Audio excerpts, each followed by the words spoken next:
All right, welcome to lab number 14. I got to be honest with you, I can't believe we've done 14 of these things already. Uh, I'm going to run out of material before too long here. I mean, my hard drive is full. I can't learn anything new, so I've got to just use what I've got here. So, That's all but bullshit. we're gonna keep going. I'll just keep making up stuff. We'll be to lab 47 here before long. No, but this is lab 14. Today we are going to cover some dynamics, primarily compressors and gates, things like that. This is going to be a really fundamental little presentation here. This is relatively short. It's not that long, but I've given this kind of discussion and this kind of information to people many, many times, and I'm always amazed at how readily they gravitate to that and just go, "Oh my gosh, I don't think I ever thought of it that way." That helps me so much. So I hope it has that kind of impact here for you guys as well. So we're going to talk about some dynamics and some of the dynamic workflows. Okay, so let's talk about dynamics processing. So let's kind of set some boundaries and some definitions here, okay? So these are ratio ranges to kind of define whether you are in compression or into limiting, whether you're into expansion or into gating, right? And a lot of times that is really defined by the ratio that you're working with on any of these processors. So, for example, a compressor, and these are not hard-lined rules here. These are generalizations for sure. You could probably look up 3 or 4 different definitions of where these ranges lie. This is just my experience, and kind of based against some of the research I've always done. So compression is in 1-to-1 through 8-to-1 ratio. Anything above 8-to-1, some people like to stop it at 10-to-1, then you're into limiting, all right? That's going to be considered limiting at that point. In expansion, same sort of thing, 1-to-1, 4-to-1 probably at the outside for expansion, versus gating, which is going to be 4-to-1 ratio and above. So you can, from that you can just kind of discern, well, dramatic versus not as much dramatic, or not as dramatic, right? The settings are there. So, but it's a good way to kind of think of it to know and think sometimes when you're setting these things. Well, do I want to use limiting or do I want to use compression here? And if you base that decision on ratio, a lot of times it'll help you navigate that a lot quicker. All kinds of variations, as you can imagine, on dynamics processors. We will not be going through all of them today by any stretch of the imagination. But fair to say, especially in the world of digital consoles, we have a ton of dynamics processors and dynamics processor types available to us now. I mean, the choices we have are really incredible at our disposal today. So things like de-essers, obviously, which is actually a frequency-dependent compressor, dynamic equalizers, multiband comp and limiter, brick wall limiters, for mastering and getting things to the web, et cetera, expanders, duckers, even frequency gates, which I'll tell you something, that's the one I wish we had more of in DSP. Now, if I could swing the camera around here, you would see it. And I don't want any giggles coming into the chat here over this, okay? But I still use this little Behringer noise gate that has a frequency gate in it on so many things, it's not even funny. It is just the greatest little box. And I haven't seen too many other companies actually make anything quite like this, where you can actually set a frequency range. It works like a denoiser, right? Where you can set a frequency range and it will gate that frequency noise or frequency range down until it hits its own threshold. So, for taking hiss or background noise out of microphones, et cetera, it's just the best little device. But I have yet to see one in plug-in form that I think competes with it. So, what's the name of that one? Hang on, I'll check.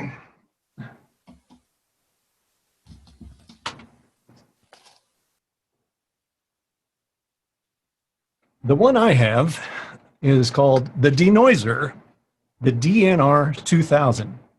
Now that thing's pretty old. I'm not going to lie to you. That's at least 20 plus years old. But man, I'm not opposed to taking a few of those out with me. I mean, they just work fantastic. All right, so enough of that. Let's carry on here. So let's talk about some dynamics terms now, because this can get a little dicey at times. And you really kind of need to have this pretty clear in your head to be able to set these devices up properly. So you kind of need to know these definitions. First one is obviously ratio. We're going to tunnel down on that here in just a minute and really discuss ratio and how it impacts these devices. There's my man. Whoops. Tim Harding. Stand by. There we go. The next one would be threshold, which is obviously setting a point in terms of level where the device is actually going to activate and kick in. Again, we'll be discussing that in relatively deep terms here. This is one that always kind of freaks people out, and this term hysteresis. I mean, it sounds impressive, doesn't it? Hey, man, let's have a little more hysteresis on that. But really, you can get kind of fooled by the big word. It really is just setting a second threshold, and it's primarily used in gating, right, where you'll set a threshold where the gate will open, but using hysteresis, you can actually set a second ratio where the gate will close again, right? So it can make that where it's not near as choppy, not near as, kind of clunky, unless that's what you're going for, obviously, which you could be. But it's almost like a way to set a second release time so it happens a lot more smoothly on the release time. So don't be scared off by it. It's actually a very, very helpful setting for gating. Attack, obviously, this is the amount of time it takes before the device kicks into play, right? This is, think of it, I like to think of it a little more like pre-delay, okay? It's like, it's an amount of time before that device kicks into play. But there are ways to look at attack, which I'll try to explain to you a little bit today. I don't have any really great graphical explanation on this, but especially when you're talking about a compressor, you can use a mentality that is based in attack time to figure out how you're going to frequency shape a given source depending on the attack time, because the attack time can dictate how you address high frequency in that source with your compression, right? So there is some thinking that goes along with that as well. Release is the amount of time it takes to come out of compression once it gets past threshold, once it gets out of threshold, once its release happens. Matter of fact, anybody in here use Hulu? Yeah, a few people. I'm going to see if this is just me or just my provider or whatever here. Have you guys noticed how bad the compression or the limiting is on Hulu? It's unbelievable. I mean, it doesn't matter what channel I'm watching. It doesn't seem to anyway. It's about a 1.5 seconds attack time. So you'll get this burst of energy from whatever the program is, and then it'll come back down and settle down. And it'll stay there until the program stops, and it'll release. And then the next time the signal comes in, it'll do the same thing. I was going to try to record it before this session so you could hear it. It's mind-blowing how bad it is. I mean, that's a situation where attack and release are not really optimized there, right? Hold time is how, like for instance, on a noise gate, once it's open, how long it stays open before it puts the release parameters into play, right? So if you had a gate that had a hold time of 4 seconds on it, but a release time of half a second, it would stay open for 4 seconds, and then if you're out of threshold, it would take that half a second to come back out of it, all right? So it's just a hold time. The knee has to do with the shape of the compression or the limiting, meaning is it hard? Is it really strict? Is it kind of relaxed? Soft knee compression is really kind of desirable on vocals and things like that have a lot of movement in them. DBX certainly made the soft knee appetizing to everybody with their use of that. Makeup gain. This is often a point of confusion. I see a lot of confusion about using makeup gain or not. So I've got, a portion of this is kind of dedicated to talking about makeup gain, but needless to say, especially with compression, you need to understand when to use makeup gain and maybe when not to use makeup gain. And then, of course, sidechain. If you guys remember the earlier labs, we did an entire lab on sidechain usage. And even on the device that you see on screen here, if you kind of look in toward the lower third of that, you can see all the sidechain capability you have to manipulate the sidechain signal before you even use an external signal. You can high pass it, low pass it, create frequency boost, create frequency cut, all kinds of things through that sidechain to be able to make that compressor react differently, to make the detector circuit react differently in the compressor. So if you guys want to see that, maybe I'll try to get over here and get some annotation in on that so you can see it, just as an example. Let's see, draw here. So it's right here. So this is all pieces of that compressor that you can manipulate the side chain on, right? You can pick peak and boost frequencies, high and low pass filters. You can turn it on and off on the internal signal as well as an external signal into that side chain, right?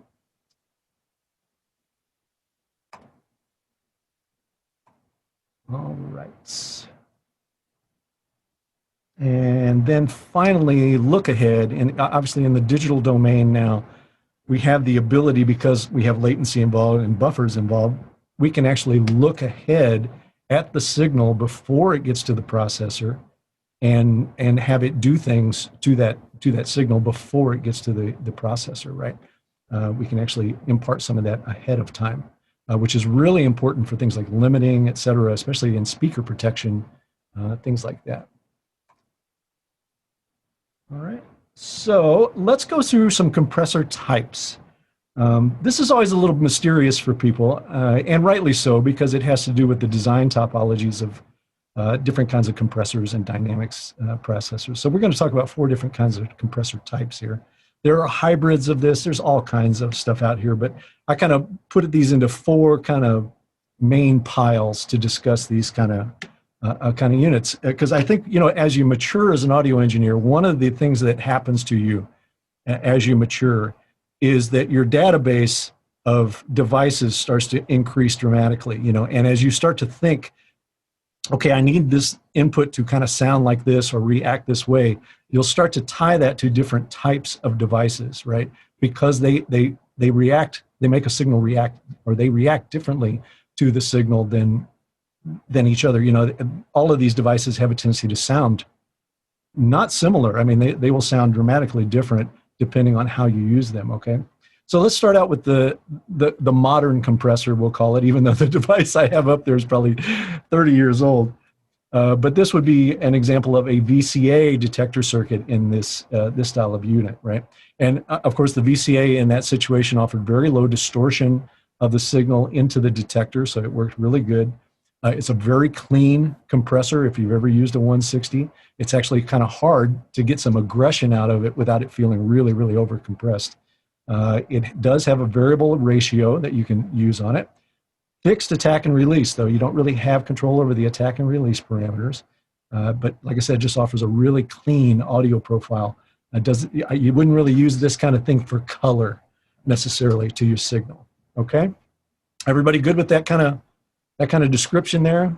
Hang on, I got to get my chat up here too. Everybody's chatting me here. Stand by for me. There we go. All right, so since I'm so early in this, I'm sorry, I just saw the chats. Brian, did you get your question answered on hysteresis and release? No, I did not. Could you go over that one more time? It's a little unclear on that. Yeah, it's really just 2 releases. Like there will be an actual release time, but there's also a hysteresis, which is a second kind of threshold of release. You can almost think of it like a knee for the release. It's very similar to how a knee on the attack works, but it works in release mode. So, you know, I would encourage you, probably your best bet is to get a compressor, or I mean a noise gate that has hysteresis on it in plug-in form and play around with it on some drums. It'll become pretty apparent quickly what it is doing. Okay, but just thanks. think of it, just be listening in the release half of the signal when you're adjusting it, and it'll start to make sense to you. Okay. FET compressors, our old buddies, the FET compressor, right? FET, field effect transistor. You know, these guys, you know, the FET was really kind of invented in solid state form to sound and act like a tube.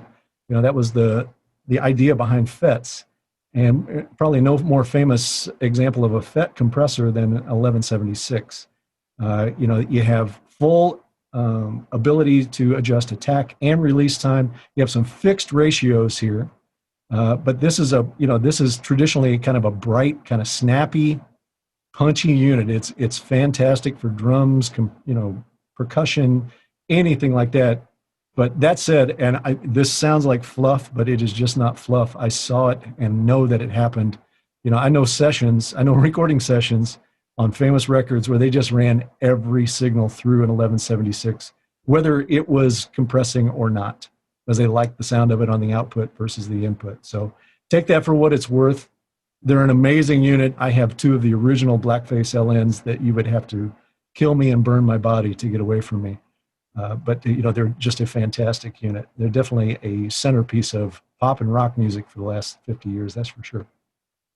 All right, so, but again, just it's kind of emulating a tube and a valve sound there with the FET. Opto compressors, or optical, really is what it's all about. In these units, this is really an interesting device because it actually uses a photocell and a lamp to create the compression, right? The photocell is actually dictating the side chain there, which is really interesting. And it's pretty slow, and honestly, that's kind of what makes it work on certain things that it does. Like it's great for vocals, also great for mastering, things like that, where you need those kind of slow components to it to really kind of glue things together.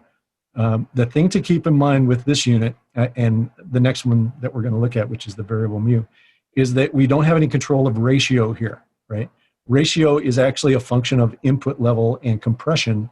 The deeper the compression, the higher the ratio, so there's two things in play there.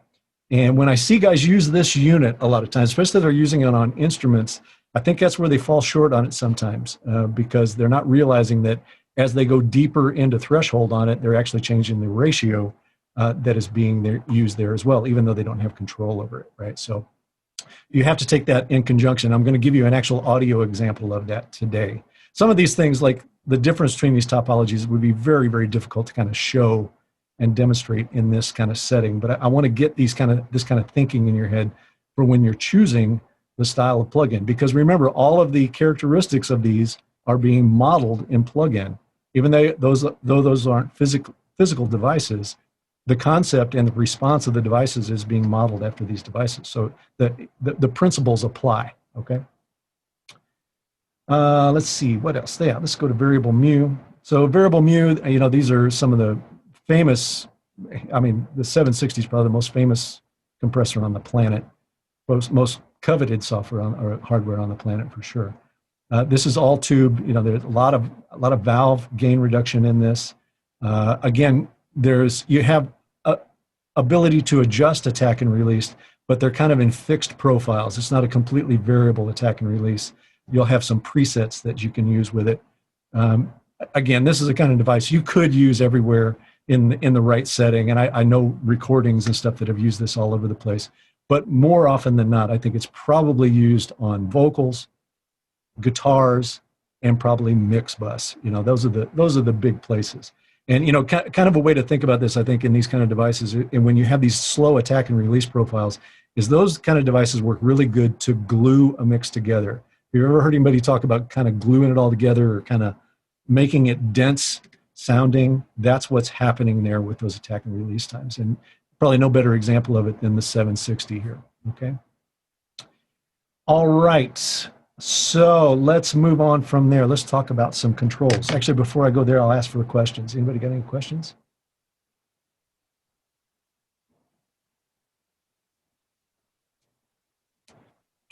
Gear is asking, the software version of the 1176, does it sound like the hardware thingy? And I'll say it's in varying degrees for my ears, Gear. There are certain emulations of it that sound closer to the original than others.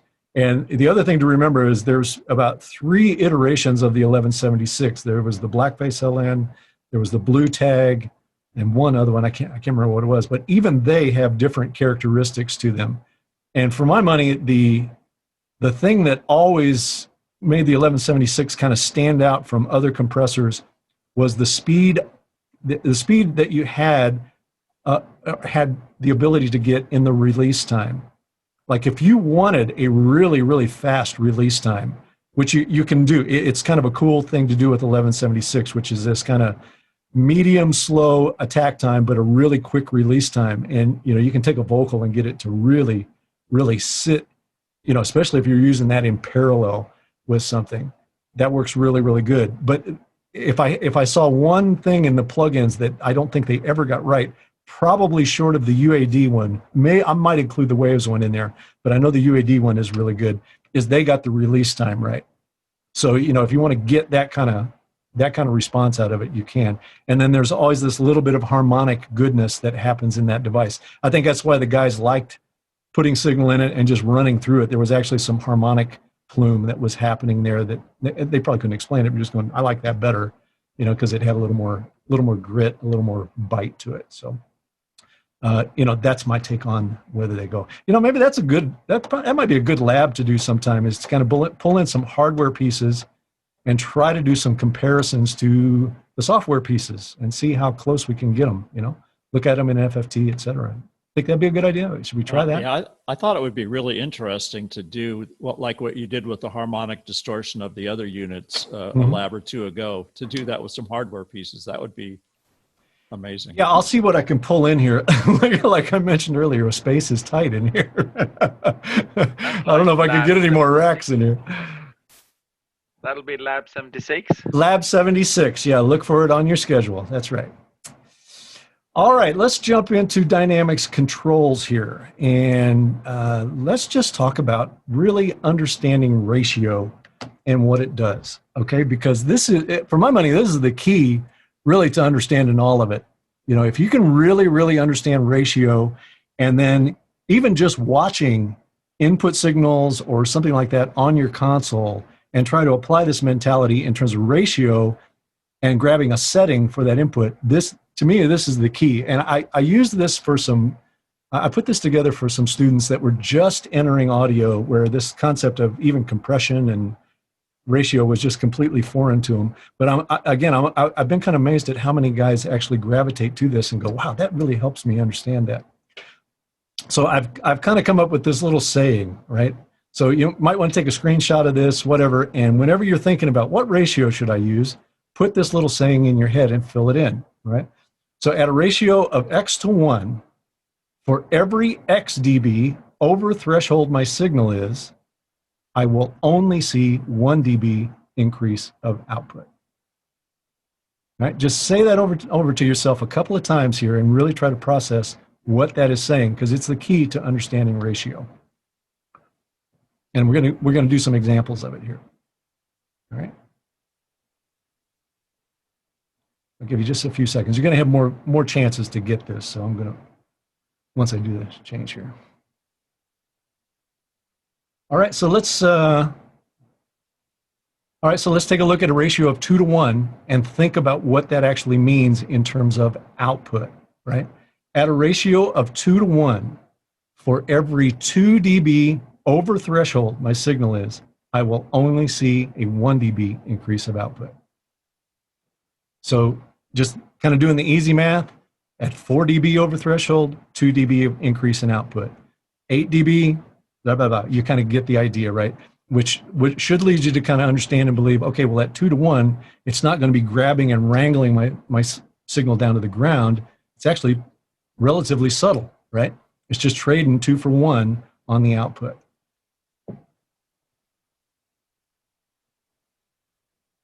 Okay, everybody good there? Is it making sense? All right, well, let's see how much it makes sense to you here. And this is always the part that kind of drives it home here. So let's take a ratio of 20 to 1. 21 to 1 would be what? Limiting? Yes, limiting?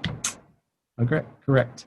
At a ratio of 20 to 1, for every 20 dB over threshold my signal is, I will only see 1 dB of increase in output, right? So that's talking about something that is manhandling your signal there, right? And, with limiting, let's start with system design first. That would be what you would want, right? If somebody does a mic drop, or somebody slams a microphone, or somebody whacks a microphone with a drumstick, or whatever it's going to be, where you might get this huge increase in signal that you were not prepared for. You don't want that increase to be seen on the output, right? You want it to protect all your components and your drivers, right? So, you would want to use pretty high ratio, pretty quick attack. And again, we'll get to talking about attack here and how that plays into this. But you would want to have that be in protect mode, right? Now, that's not to say that you can't use these kind of ratios at your input stage on vocals and guitars and things like that. But, you know, you've dramatically decreased the dynamic range of this signal now if it's going to be in limiting all the time, right? So you got to be judicious. You got to kind of be clever with it, honestly, is the answer.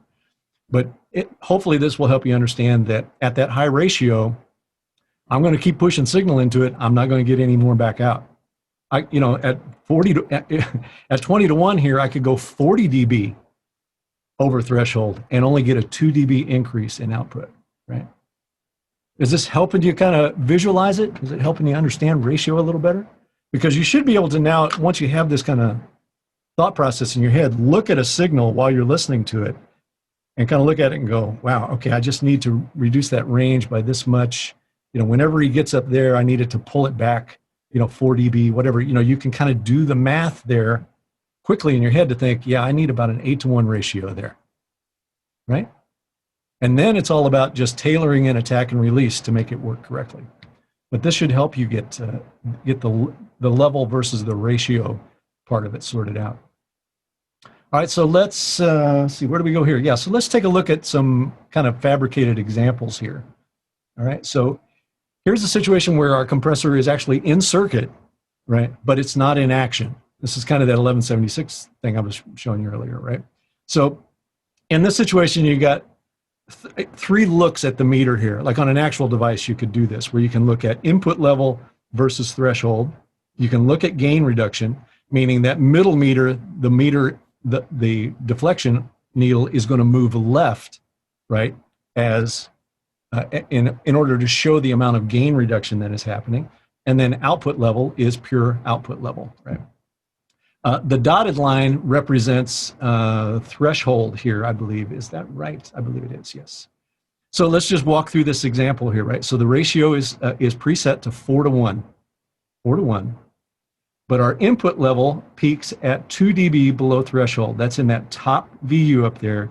The solid line is the actual level. The dotted line is the threshold, right? So we haven't even reached threshold yet.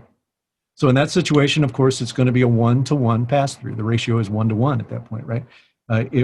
For 4 dB, minus 4 dB on the input is going to give us minus 4 dB on the output, right? Does that make sense?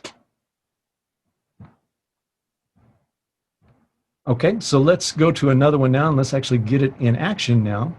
So in this situation, we're still set at 4 to 1. Remember, the dotted line is dictating threshold there. But our input level is going to peak up at 0. It's going to pass threshold and peak up at 0. And notice our middle meter now has gone into gain reduction. It is showing us gain reduction of 4 dB, right? Well, we're at 4 to 1. So that means we were going to get a 1 dB increase in output, right? So 3 dB, and if we use makeup gain there, 3 dB of makeup gain would result in 4 dB reduction in net dynamic range. Okay, let's talk about using much higher ratios now. And this is where the rubber really kind of meets the road, and you can see the effects of ratio really in play here. So I'm going to cover 2 examples for you here that use ratio, extreme ratios, what I would consider extreme ratios anyway, of probably 20 to 1 or even higher. Even on the limiter on the S6L console, gosh, you can go, what is the range you can go there? I think it's upwards of 50 to 1. Let's take a look here. Yeah, you can go 100 to 1. As a limiter on S6L, so you get some sense of what you could do here. All right, so here we go. So in this situation, we're thinking about limiting though for protection, right? This is protecting against mic drops or drum hits or something, something that's going to have a really explosive level in it, and we kind of need to protect things downstream. So this is use of ratio for protection. This is something that might want to be the last thing in your chain. We kind of talk about, where do limiters need to reside before compression, after compression, where in the chain.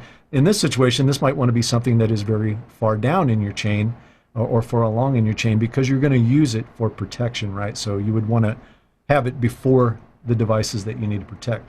So let's just go through the example here. In this situation, ratio is preset to 20.1 or 20 to 1, excuse me. And our threshold is set at 0. So ratio of 20 to 1, threshold set at 0 dB, and our signal level, our nominal level, is around 0 dB. It's just operating in an optimized fashion around 0 dB. But we get a huge swing in level. Like I said, a mic drop. Something's happened with a microphone or an input to make it go crazy. Somebody's unplugged a cable, whatever it's going to be.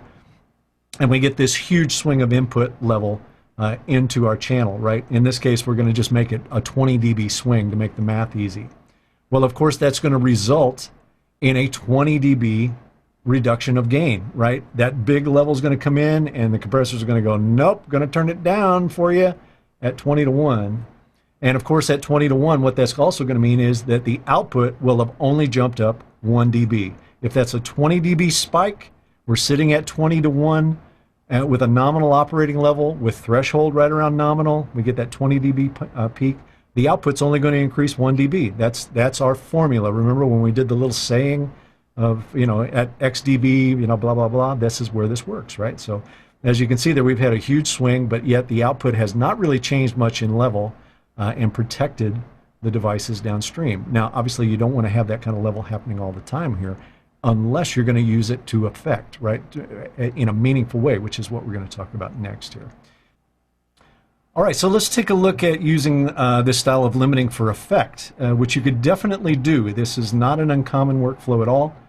You see this all the time in recording, especially for metal and rock and pop records. For sure, you might see this kind of work, whether it's on the source or it's in parallel to a source, a lightly compressed source. You would see this kind of thing, and this is using limiting to effect, right? Meaning you're going to put it into limiting and keep it there throughout the use of it. All right. So in this situation, we're using that high ratio again, 20 to 1. Could be higher if you want to do it. I think, gosh, even 41, 51, 61, if the limiter will do it, right? So, so in this situation, though, to keep the math simple, we're going to do it as 20 to 1.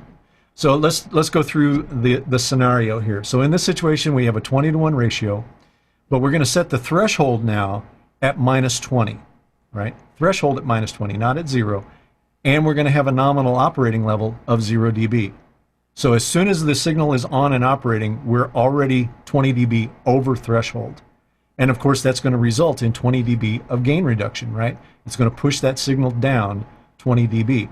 Now, here's where makeup gain comes into play, right? We have to use the makeup gain to get that signal back up where we can hear it, right? We don't want it to be down 20 dB and try to mix it there.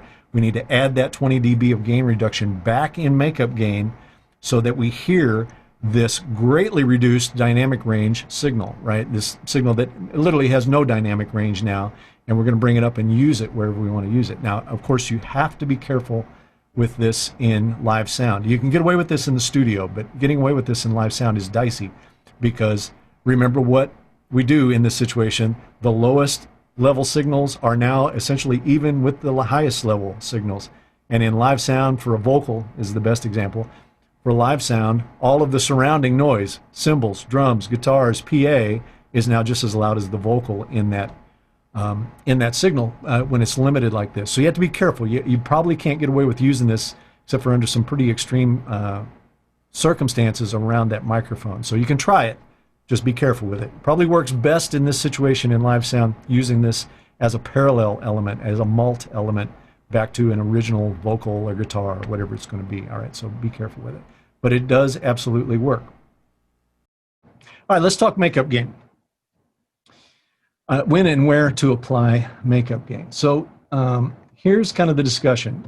And for this discussion, we're going to define dynamic range as the distance between the peak signal and the lowest signal in our program, right? So in this situation, I've kind of faked it up here. And you can see the peak level or the top level versus the lowest level. So we're going to consider that our dynamic range, whatever that is. Doesn't really matter at this point.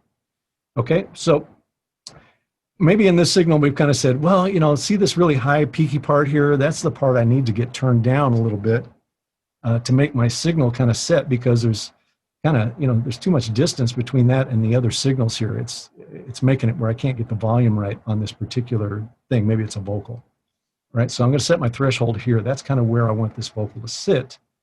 So anything that is above that threshold is obviously going to impart compression at our whatever ratio that we're set at, right? So this is the amount of gain reduction that we have in play now. So once we set threshold there, the signal has gone above that threshold and the entire signal has been turned down by this much, right? That's our amount of gain reduction. Right, so without incorporating any makeup gain now, what is happening is the signal is going above threshold and it's turning the entire signal down, right? It's just stopping, not considering ratio, it's not really stopping, but given ratio, it's going to hit those high points and turn the entire signal down. It's going to stop it from going any higher, which means those lower levels are going to stay down as well. So the idea with this kind of compression is, you want to use makeup gain here, right? You want to get the overall signal back up to its level, and we want to actually decrease the dynamic range of this entire signal so that the distance between the high points and the low points is smaller, right? So let's take a look at this. So we're going to use the makeup gain here now. And notice that once we do that, the distance between the high point and the low point is now smaller, right? We've decreased the entire dynamic range. Now, this is kind of an important piece of the conversation because I've had many a talk with guys that are relatively new to compression, and they have this mindset of, I'm going to use compression to turn things down, right? To actually catch the peaks and just level things out in my signal, right? And it's a valid mindset. You can actually do it that way, where the compression ratio is just going to turn things down that peak over a given period time. But what you end up heading toward there, if you have a pretty big significant peak between your average level and the peaks, is you end up using much higher ratios to get those two things to just kind of level out, and more often than not, when guys do that, they will turn up the fader, right? And they'll get to the point where it's like, well, hang on, why am I having to turn up the fader so much to get my average level up? It's because they haven't used makeup gain there, right? So what you want to do is be able to kind of, in my opinion, have this compression in place, have it operating, and take it in or out of circuit and not really notice any overall difference in volume change, right? And once you achieve that, the important part to remember is you actually have reduced the dynamic range. You've actually made the average level louder. That ultimately is what compression does. It doesn't turn things down. It makes the average level louder of any signal or any mix, right? It's raising the average level. It's raising the distance between the low signal and the high signal. And if you get clever with this, you can use this in some really, really meaningful ways. It's part of the reason that I have a mix bus, compression and limiting set up on my mix bus, so that if I'm mixing in an environment that is really loud, where I got loud people, loud building, just a lot of ambient noise, obviously if people are going to be able to hear the loudest components of my mix, but the things that are down pretty far, they're going to have trouble hearing in that environment because they're going to be competing with the audience noise, all kinds of other noises, right? Whereas if I can take that mix and shrink that together a little bit, if I can take decrease the actual dynamic range of the mix, now the bottom elements of that mix are up competing now with the ambient noise, the audience, et cetera, right?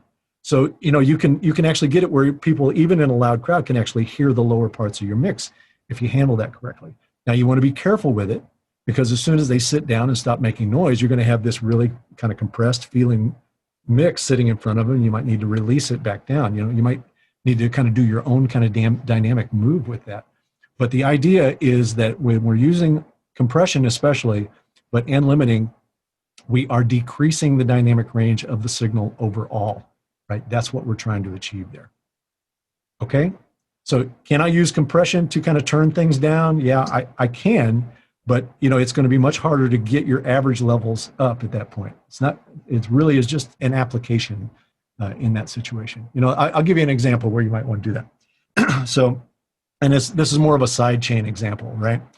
So if I took my vocal and I fed it into the side chain of my music mix, so that every time the vocal hit a certain threshold, it would turn down my music mix a little bit, right? I would not want to be using makeup gain there on the mix, right? I would want to let that thing pump and breathe there a little bit. I'm not trying to raise the average level of the mix there. I'm trying to use that vocal to push the music away so the vocal will reveal. And then when the vocal's gone, the music comes back up to its normal level. It's almost like ducking there, but when you're using a compressor to do it, it's certainly smoother and a little easier to manage in that scenario, right? But in that situation, the compressor is on the mix and you would not use the makeup gain there. You're not trying to decrease the dynamic range of the mix. You are trying to have it follow the dynamic range of the vocal, right? Is that making sense to you guys? I know, like I said, some of this stuff is hard to talk through and demonstrate really, but that's the piece of it you need to understand with in terms of makeup gain. You buying into it? Somebody give me an amen or a hallelujah or a please turn your mic on, one of those two. All right, let's take a look at, let's see what we get next. Yeah, let's take a look at expanding dynamic range, using an expander per se, which, by all accounts is a noise gate. Noise gate, expansion, remember the only really difference is the ratio that is being used to those kind of devices. So this is obviously a drum track. We're looking at a drum, probably a bass drum and a snare drum, something like that. So let's take a look at how this might work. So in this situation, we're going to define the dynamic range in this sense as the distance between the signal we want and the distance between the signal we don't want, right? The one we want to hear, the one we don't want to hear. That's going to be our dynamic range definition here. And then we're going to set the threshold near that, the noise element, the piece that we don't want in there, right? We want it to be just above that so that it doesn't open the processor. Only the main signal opens the processor, right? This is just setting up a noise gate like we always do. But here's the thing to keep in mind, right? Attack, hold, and release settings are in play here. We can set up for how long that gate stays open, how quick it opens, how quick it releases back to the signal to get something that sounds natural, right? That's what we would want to do there, unless the unnatural sound is part of what we want there. And I'll take this moment just to maybe lay some groundwork for some things we're going to cover possibly in the future here, because I know it's coming. In digital, before too long, you're going to have the ability to do mix, be able to mix input signal and output signal, even with a noise gate, right? Or even an equalizer, where you can say, I want to blend the gated sound with the ungated sound, things like that. Or you could actually create parallel gating. This is not uncommon either. I've seen this many, many times in the studio, used it myself, where you might have a drum sound that has a normal gate on it, but then you're going to add a parallel version of that gate with very quick attack, very quick release, and create something that sounds very choppy, right? And once you do that and bring it in parallel, the overall impact of your drum kit gets very impulsive, right? It's a lot of impulse, a lot of attack to it. It actually works really good for creating bright, punchy drums to be able to add in some parallel extreme gating, right? It works fantastic. So something to think about here in terms of when you would set it this way. All right, so then finally, the depth or the ratio of the gate that we use is going to dictate our new expanded dynamic range, right? So once we put that depth in, it's going to push that signal farther down when it's below threshold, right? So our new dynamic range now has been expanded, right? It's like you're just making the noise, what we define as the noise in this signal, go farther away when my signal is not there, right? And, again, I hate to make generalizations like this, but I just see it too often. This is probably the most mismanaged thing I see when people are setting up gates on drums, is the depth. They're trying to make the signal go too far away. They're trying to make it like an on-off switch, or make it where I only ever hear bass drum and never ever hear the snare drum. And you're going to have a really, really hard time when you do these 80 dB depths on here to get any kind of attack and release that will work and sound even remotely normal, right? So remember, you don't have to go super deep on this to get really, really good effect out of it. I mean, 6, 8, 10, probably 12 dB at the most, I would think, for doing drum gating. I mean, if you've got a really, really noisy microphone that's got a lot of background bleed in it, you're going to be challenged with it anyway. But 6, 8, 10, 12, somewhere in there, and your attack and release characteristics will work really, really well for you. Okay. All right. Let's see. Where do we go from here? Yeah. So that's your resultant expansion of dynamic range there. And the place where this works good, and I don't see a lot of guys use this in live sound, but I use it all the time, is doing minor expansion on vocals, right? Everybody always seems to want to gravitate toward gating vocals, and it's like you're so challenged to get that to actually work. It just never sounds right. You always hear these kind of gates flipping open and flying open. Whereas if you just go to a really shallow ratio, 2-to-1, 3-to-1, with about 4, maybe 6 dB of depth on it, where that vocal will just come back a little bit when he or she is not singing on it, right?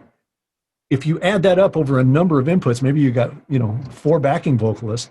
Well, you've now knocked down 32 dB of noise in your mix, just with that little bit of ratio, that little bit of duck in those microphones, right? And it'll sound natural. Even if they're off mic and kind of singing, you're still going to hear it.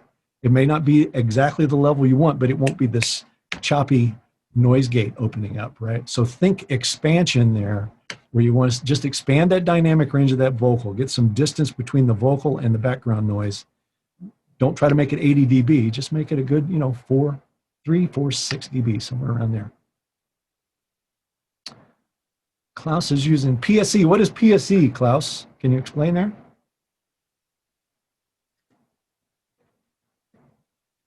I mean, that's essentially what's happening with the Neve device, the Neve hardware device where they're doing the vocal stuff. That's some very clever expansion that is going on there.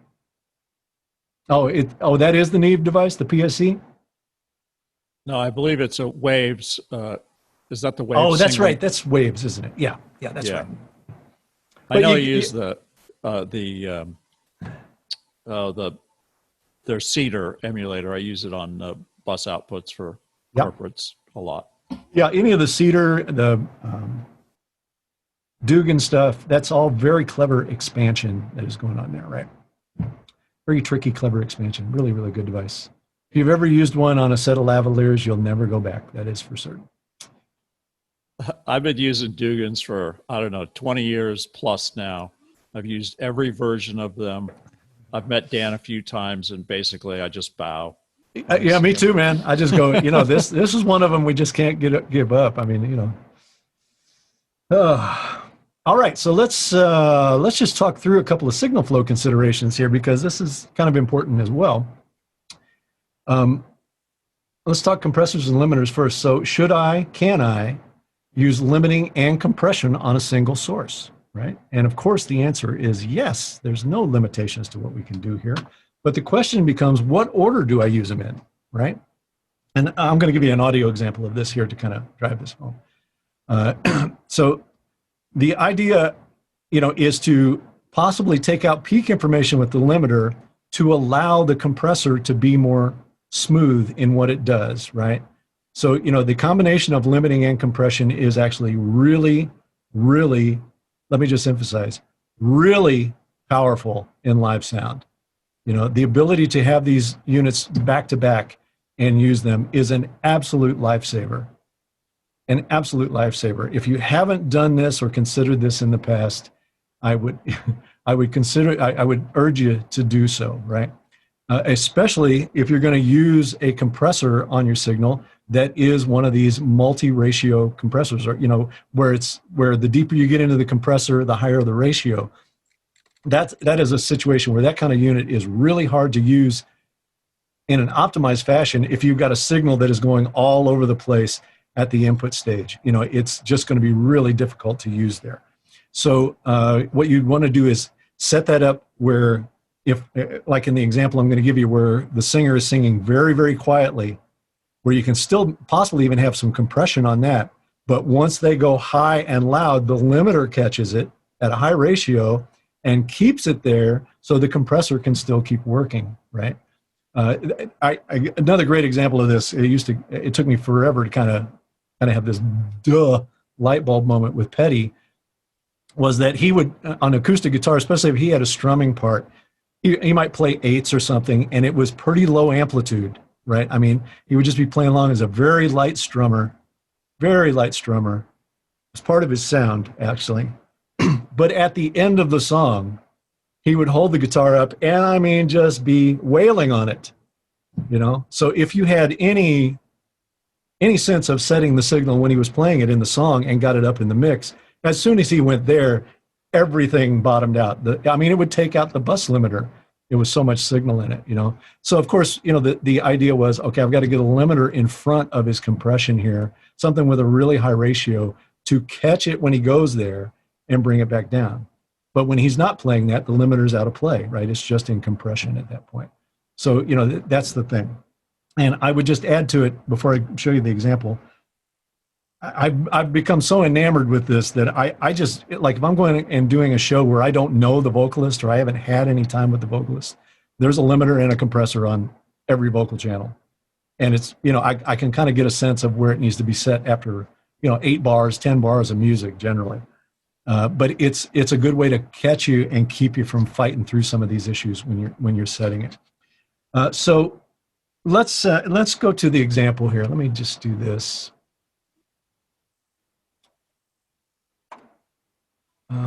Petty, yeah, here we go. All right. So I'm going to go here. See if I can get you over here. Stand by for me. Got to do a little bit of operation here.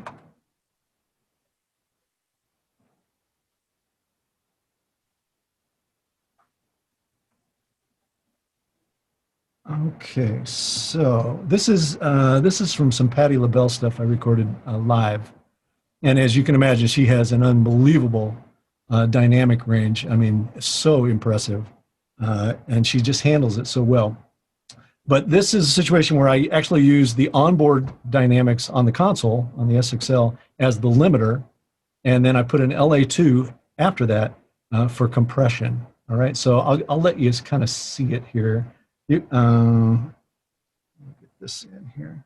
So that's the limiter, and I'll give you the settings on. I'm going to have to read them off because I don't think I can show them on screen there. So this is going to be about 18 to 1 on the limiter. Relatively fast attack, so about just right at a millisecond here. And then about half a second of release time on the limiter. I could probably, just knowing this vocal, I could probably go faster on the release time as well, because we don't necessarily want it to hang in limiting, right? We just want it to take down all these gargantuan peaks here and keep the compressor in play. But to start it here, and I'm sorry, I'll show you the compressor, the LA2 as well.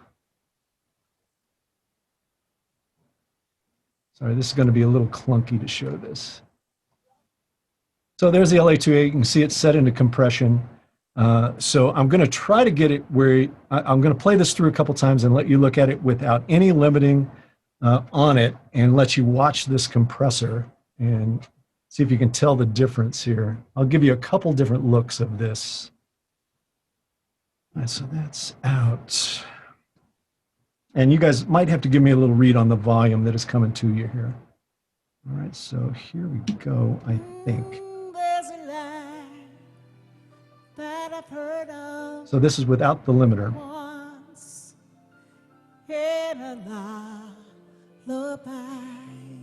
Could be a little louder.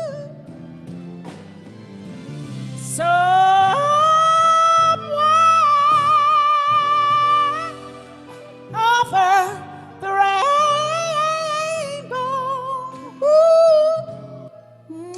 All right, here we go with the compression in now. That I've heard of once in a lullaby. Somewhere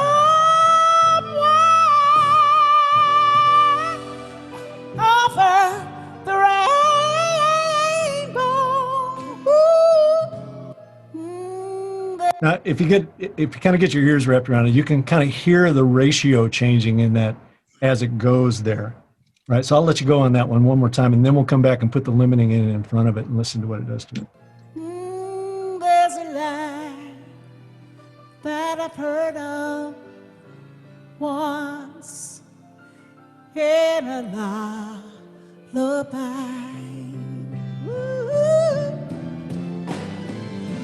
Someone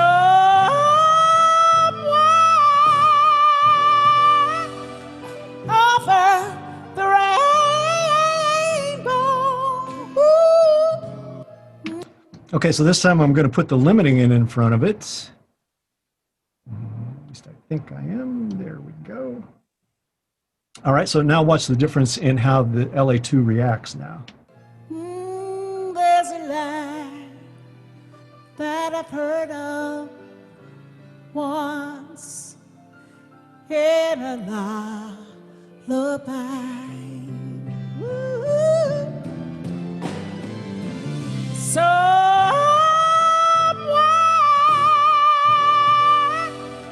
over the rainbow.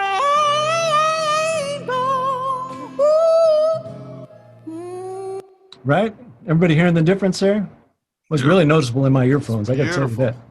It just, it just takes all that kind of rolling of frequency when it's just the compressor and gets it evened out and then puts the compression on it. It just works fantastic. I'll give you another view of it here so you can kind of get a sense of what's going on. Let's look at, let's see. Yeah, let's go here. This is another way to kind of read what's happening here. Yeah, so this is the group. So I'm going to start it again without the limiting in and just watch meter here. I believe this is output meter here. So especially watch the peak component, which is kind of hard to read, but it's the yellow piece of the signal as you see it there. In a lullaby.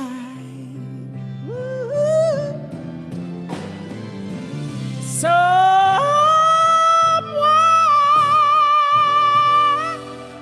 over the rainbow. All right, and here's with the limiter now. Watch the average level. That's where it really shows. Once in a lullaby. Someone over the rainbow.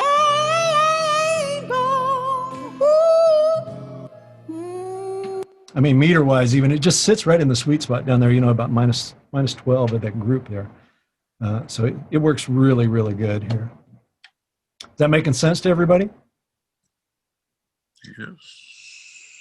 I mean, we're in a very rich time processing-wise here, guys, where you got a limiter on every channel. If you want to set it up, you should just never be yearning for the hardware to do this. You have it at your disposal now. And if you pick two topologies that work really good together, meaning, I'll put on my Avid hat for a second. The limiter on this console is so freaking transparent.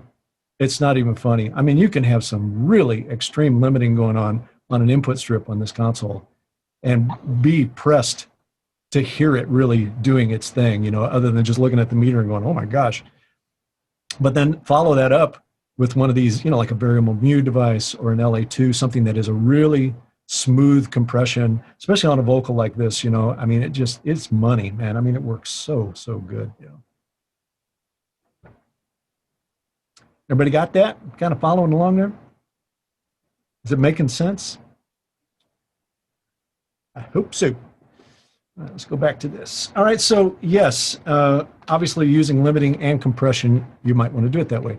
I haven't seen very many situations, or I haven't experienced very many situations where I would put the limiting after the compression.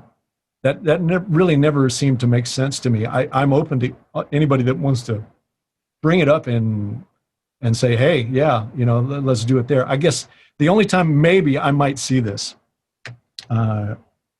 would be maybe in almost like what we're doing today with streaming, where limiting, you might want to also have some limiting in the last part of your signal chain to fit within a LUFS target or something like that for streaming, or, especially if you're going to go compression and EQ, brighten things up, and have that drive into the PA system, well, you might want some limiting there just to try to take care of some of that brightness, those brightness peaks going into the PA. So in those situations, maybe. But at the input side, I very rarely see myself, or I very rarely see anybody else using limiting after the compression. It's usually the other way. I would say even guys that are doing the 20-to-1 meter laid over 1176 thing, usually that is in conjunction, in parallel with another vocal that is compressed. So in that situation, you've kind of separated the two things. Here, we're doing the limiting, then we're feeding the compressor. In the parallel mode, we're compressing and then limiting like crazy and adding the two together, right? So a little different topology there, so to speak, where one is not necessarily feeding the other. You could, in that situation, make the compressed feed the limiter, I guess, but you just gotta kind of play around with that a little bit and see what works for your situation. I would advise you, be careful if you're going to do the 20-to-1 thing, the really squash thing in parallel in live sound, because remember what happens there, right? We are dramatically raising the average level. What is down in the average level in live sound, especially in a vocal mic? It's stage bleed, it's cymbals, it's PA, all the bleed into that microphone. You've now brought it right up level with the voice, right? So be very careful there. In the studio, it's a different situation. All the surrounding noise in the vocal is the $2,000 a day studio, right? We might want to bring that up closer to the vocal, but in live, you got to be really, really careful with it. You can get into some serious gain before feedback issues there if you're not careful. All right, should I EQ before or after my compressor limiter, right? And really, this is all about just what you want. I hate to be this bland about it, what you want to happen here, right? Because if we, let's take, remember that signal, if we, let me see how I want to say this. If we EQ the signal before it goes to the compressor, we have effectively EQ'd the side chain as well, right? Because unless you dictate something differently, that input signal is just going to be tapped and sent directly to the side chain, to the detector circuit. It's automatic, it happens. You don't have to do anything. But if we EQ the signal and then send it to the compressor, we've EQ'd both of those signals. So if I, where it might help you to do that, and usually processors are set up this way, is you would have a high pass filter on your input, and that would be pre your insert point, right? And that's probably a good thing. That way you don't have all this rumble, all this mess down on the bottom end of the microphone that is dictating the detector circuit, right? So in that situation, you are kind of EQing before compression. You're taking out some of this extraneous noise. Maybe you're going to high pass or low pass it down as well. But I would submit to you this, if you're going to do correction equalization, right? Correction, because equalization is level, right? If you're going to do correction and then compress it, you've essentially neutralized that EQ, right? You've taken those levels and just kind of flattened them right back out again, right? So, you got to really kind of decide, okay, what am I going to do here? Because the other thing that comes along with that, if you're going to EQ before your compressor, is now your equalization is affecting your threshold, right? As you brighten things, as you cut things, threshold's not going to act the same now because there's not the same amount of signal there, right? So typically, I would say way, way more often than not, high pass, low pass filter previous to going into compression. But equalization for me, actual channel equalization, especially if it's corrective, happens after the equalizer. That's the way I want it to happen, right? So it requires that you dig in a little bit on your digital console and find out what the channel path is on your system, especially for things like S6L, where the plugins come in versus where the channel strip EQs come in. That can kind of dictate what's going on there sometimes. So you want to be careful there. This is obviously especially true if we're talking about noise gates and expanders, right? If we EQ before we go to the gate, now as we change equalization on that input, on that drum per se, we've now changed the threshold and possibly even the attack and release characteristics of that gate. So again, more often than not, you're going to want to equalize after the gate. So in terms of compression and gating and then equalization, what's the preferred order? I think for me, typically I like to use compression first, then gate, then equalize. I want the dynamics of that signal to be pretty well sorted out before I hit the threshold of a gate and try to predict what's going on there. Those two are virtually interchangeable. You could probably get away with it either way, where you could gate first and then compress as well. Totally fine there. I just find that when I'm doing it, that typically is where I end up a lot of times. Again, no hard and fast rules. You just got to realize the consequences of what you're doing. If you're going to equalize pre-dynamics, then remember equalization is affecting threshold, is affecting detector circuit. Okay, that's kind of that would be the hard and fast rule there. Okay, is that helping you guys out at all? Does that demystify any of it? It's a lot easier now in digital. We don't have to pull out channel strips and move jumpers to get it to show up in the right spot anymore. We don't have to do that anymore. It's kind of cool. All right, let's see what do we got next. I figured we might as well just do a little bit of parallel drum compression here, just to kind of talk about the different ways to do it and just kind of review this a little bit. We'll finish with this. This will go pretty quick here. So I always try to take the time to demonstrate to you guys, that you can do parallel compression at any level of audio that you're doing here. You don't have to have a high-end console to do it. It's all about the routing and the configuration of it. And I won't go into the long drawn-out story here. Obviously, this is a little Behringer console here, but I actually did this exact scheme once at a show and kind of freaked some people out that, they had never heard their console quite sound like this. So I always use this console as the example. It's like, look, you can do this anywhere. It's all about how you do it. So we're going to talk today. I want to make sure everybody's up to speed on the concept of New York parallel compression. This is the one that I think is probably the most frequently used for drums, and it involves this. It involves a compressor and an equalizer, okay? So notice the running order here. We're going to actually take an auxiliary bus out to the compressor out to the equalizer, and return it to a channel, right? That's exactly how we're going to do it. That way, any of those drum channels we can send into that chain and have one fader that represents the parallel compression. Easy peasy.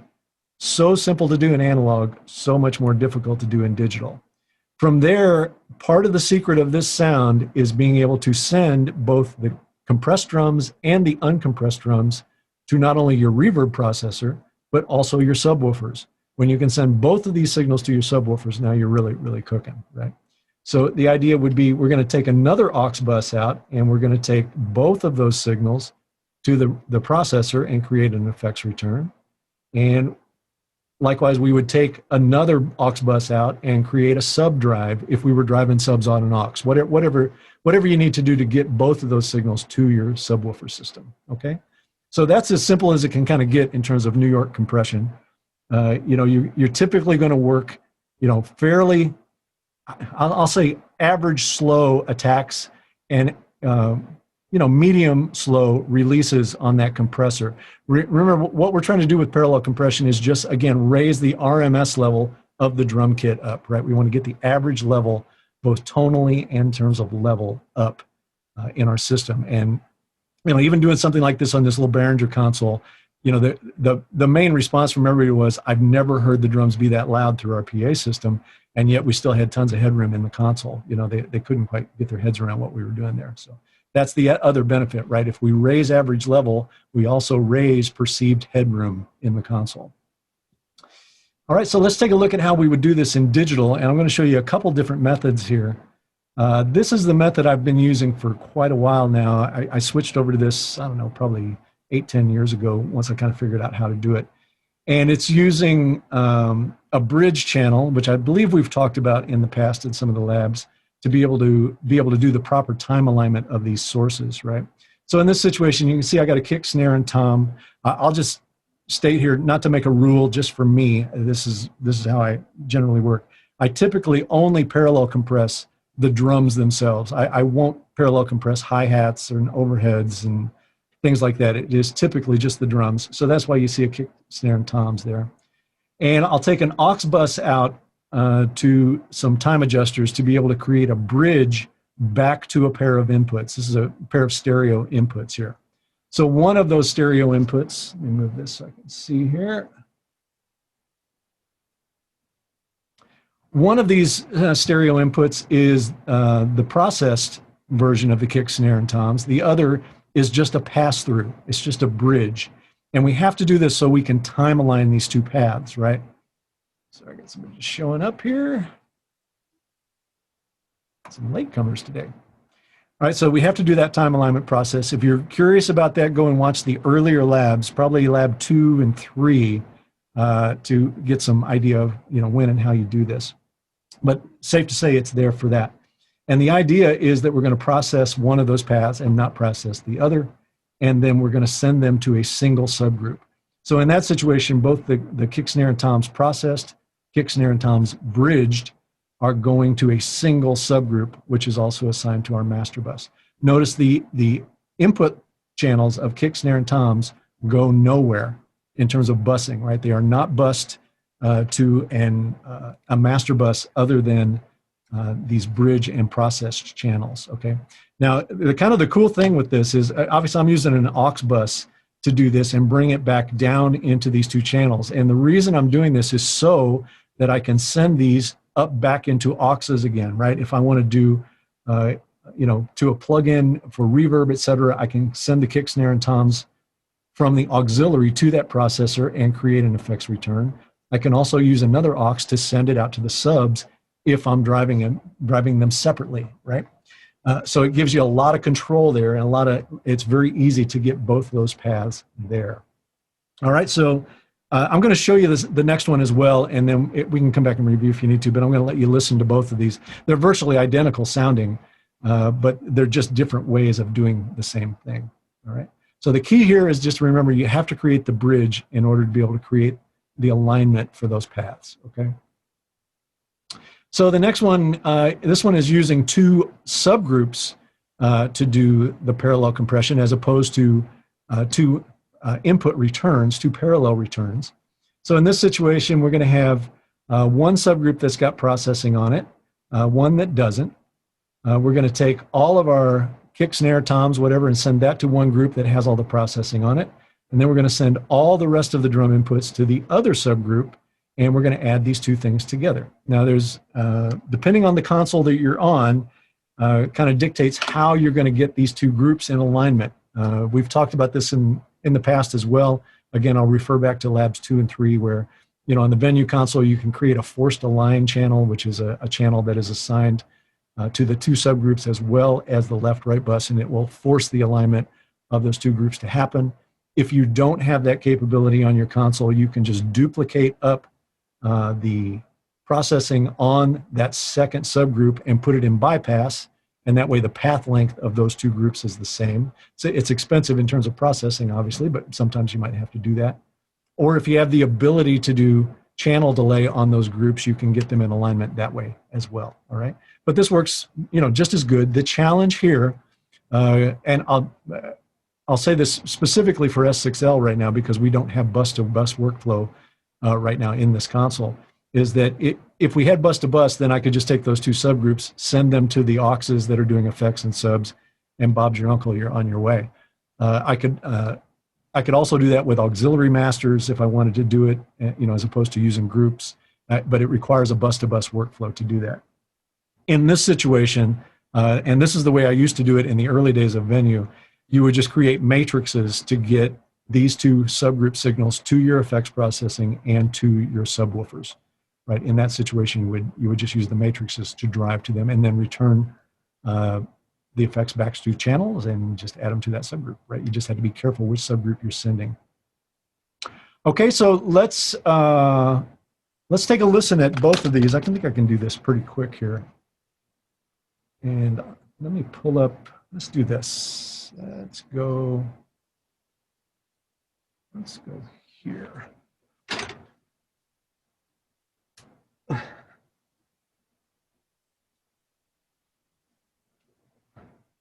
See if we can get the camera up.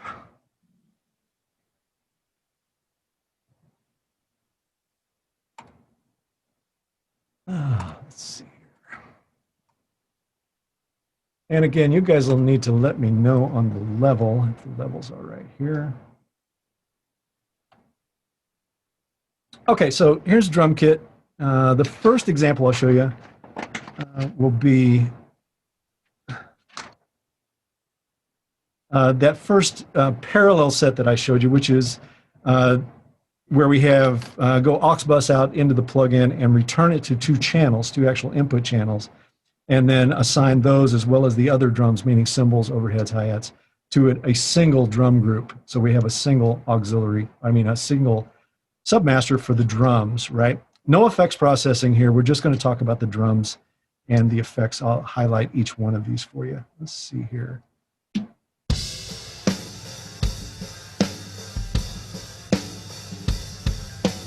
How's the level on that? Is that okay for everybody?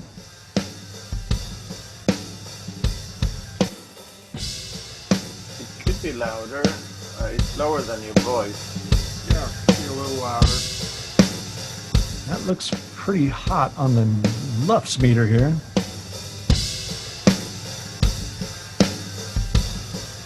Okay, so in this situation, I'm just going to turn off the compressed.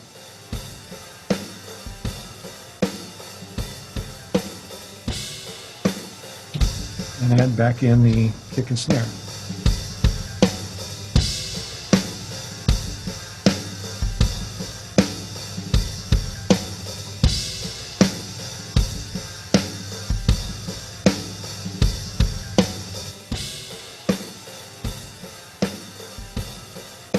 All right, so what I want you to kind of take a look at here is right here. Try to watch this level, okay? Because that's without the compressed in it now, and we're going to put the spank set of kick, snare, and toms in there. I want you to watch what happens to that level.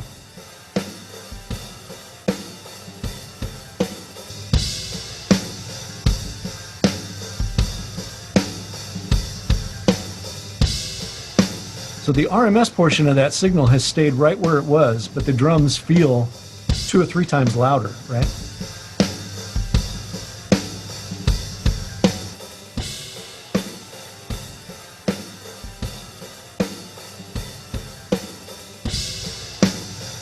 Obviously more peak information in there, and I think that's a function of the EQ that's on it.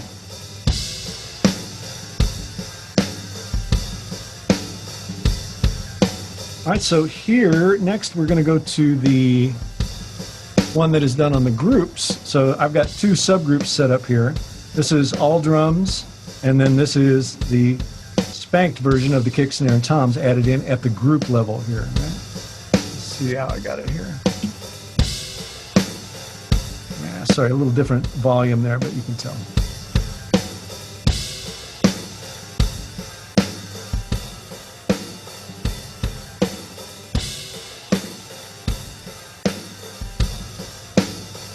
So in this situation, try to watch this meter.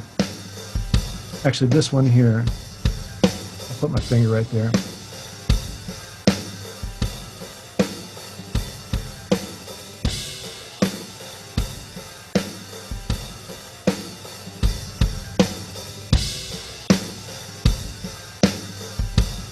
So as you can see, right, we get a big jump in apparent volume with very little loss in headroom, right? That's the goal of that mindset there, especially for drums, especially in live sound. But you know that same mentality would work in the studio as well, where you're working in a very confined, meter set, a very confined level. You can use that very effectively to get that window to sit right where you want it to sit.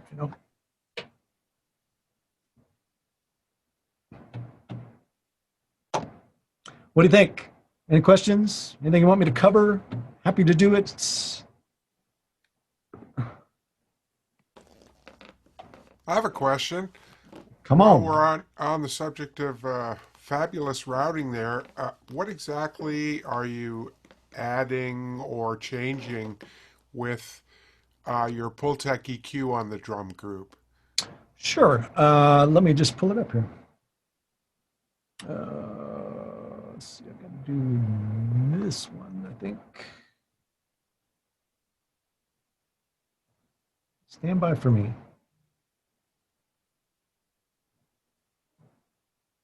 I need to be here. Yeah, here we go. So Pultec on the drum group, and you know this is similar to what I do on the drums themselves. It's a little bit like that. Let me get to it here. So this is using Spank on this, or Smack. Here's the Pultec. So there's a little bit of boost in the bottom end and a little bit of cut. There's like that boost cut thing that you can do with the Pultec at 60, which creates a little bit of a dip around 500. And then some boost at 5K and then some attenuation at 20K. So that's happening to try to keep maybe some cymbal bleed, I'm guessing is why I did that in there. These are all just leftover settings from where I was at one point. I just kind of pulled them up this morning. But yeah, this would not be uncommon to what I'm doing there. I think normally, I'm not sure why this is set there. I would normally have this be broad. Oh, wait a minute. Are you guys seeing that? You're not seeing that. Hang on. We're looking at the Phoenix. Yeah, hang on one second. Oh, I see what's going on here. I'm down in the wrong part of the window. Sorry. Here we go. There we go. So that is on there. And as I was saying, I got some 60 boost and some 60 cut, and that net, in terms of net response, creates a little dip around 500 in the drum kit. I got a pretty good boost. Maybe this seems a little extreme even for me, at 5K, and then some attenuation at 20K here. And again, these create a similar thing. Those two filters kind of work in conjunction with each other to create that top. Yeah. It's kind of the secret sauce of that unit, right? Yeah. Thank you. Of course. We'll take a look at this. I mean, that might be good to do. I mentioned earlier, Michael, I see your hand raised. I'll be right with you.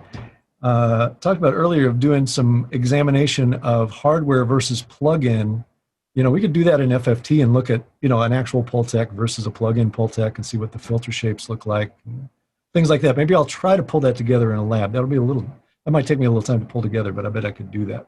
Okay. Michael, go ahead, man. You got a question? Yeah. You mentioned earlier you were going to talk about makeup gain a little bit, unless I missed it, which is entirely possible. I've had a couple of distractions today. Yeah, I think you missed it. There was one entire section on makeup gain there. So I'll defer you to the... I'll look it up once you post this. Yeah, look it up on the playback. You'll be able to find it. Yep. All righty. Well, that actually went way longer than I thought. I think the conclusion that we can all draw from me doing labs is that I have a terrible concept of how long something's going to take. So when I say, I probably need about a half hour for line check, you can bet that's going to be an hour and a half. All right, that's what we can learn from these labs right now. All right, my friends. Any other questions there before we head on out of here? Oh, that was a great one today. That was fun. Thank you. Hope that helps you a little bit. Hope to get you thinking about it a little bit. Like I say, man, we have all this processing available to us on these consoles now, man. Use it, but use it wisely, right? That is the key. Nothing wrong with having all those tools, but man, use it wisely, right? Okay. On that note, I will let you all go. I am heading for some lunch. Look for the replay. I should have the replay posted sometime tonight or early morning. And again, thank you all for showing up. I'm really amazed at how many people are coming to these things. So thank you for showing. Very, very appreciated. Tell your family and friends. And guys, we will see you next time. Thanks, Thank Robert. you, Robert. See you guys. Bye-bye. Thank you. Bye-bye.